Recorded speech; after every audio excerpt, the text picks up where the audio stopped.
So those are the those are the some more problems that I identified in combination with like feedbacks from other people and me testing myself. So trying to solve this, the next iteration, I think I'm actually getting close to the final design with this one. With this design, maybe it's better to show my CAD model. With this design, I switched to only one dovetail joint, and then the thumb screw actually just hold in the middle here as opposed to the end. So the force distribution in this model is much more even, and with a very loose fitting dovetail joint, as you can see here, there's a lot of room for error on this one. But because the whole dovetail joint is held down by the thumb screw, I didn't need it to be a tight fit dovetail joint at all. So now with that in mind, I actually, of course, as usual, I did more testing. Now I think this is with some corn and beef and Brussels sprouts. Ignore the burrito for now, but so in this video, I'm demonstrating how I'm like putting the utensil on there. I'm gonna fast forward a little bit. So basically, you just loosen the thumb screw and you can just put the utensil in there like that. And notice how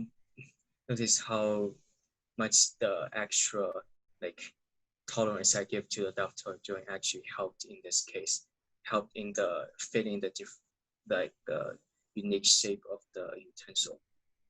So I just clamp it down like this.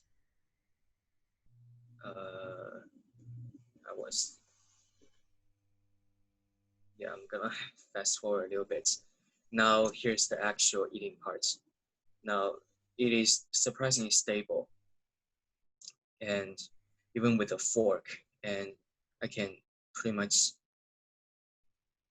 as you can see, I can get the Brussels sprout, like stab the Brussels sprout with no problem.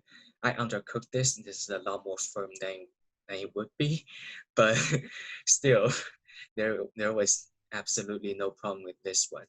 Oh, and one thing I forgot to mention is that with this model, I adjusted the slot for the buckle strap. I moved it up a little bit so it gets more room for at least my hand to work with. Now, this next part is something I accidentally discovered with this. This is the brownie. Yes, brownie with peanut butter on it. I do cook for myself, so this may look very weird. But as you can see here, I can actually use the fork as of a cutting device for soft foods. So I can just cut down the brownie with a fork and pushing it that way. And it's pushing against the device, so it's very stable, and I can just use the fork to pick the food up. Yeah, I think this model actually works, at least on my hand. With all the different food I've tested, it worked pretty well, and I'm able to like pretty much eat the whole meal without a problem. So some key lessons I've learned so far testing this is that simplicity is not always better. With my first design, there is only 2 moving parts. It's very simple. I thought if it's simple enough, then it's going to be intuitive, and it's going to be very easy to fix and produce as well. However, with simplicity, I was trying to accomplish too much with too little. just proved to be a little bit too ambitious. And the second thing I learned is I really have to get my hands on this physical device to test. Otherwise, I would just be living in the 3D modeling wonderland. I have background in Blender, which is a more, I say, artistic rendering of 3D modeling. And in that world, there's no limitation. Anything works. Even there's no consideration of material or anything. You can bend the mesh however you want. But in reality doesn't work that way. Just like in the real world, there's air, there's friction. We don't live in the vacuum. And in the real world, material exists, and there are always errors of the machines. And that brings me to my next point. So I always need to leave plenty of room for errors. Now, with this model, I was trying to not give it a lot of, I was trying to do a tight fit, which just never worked out.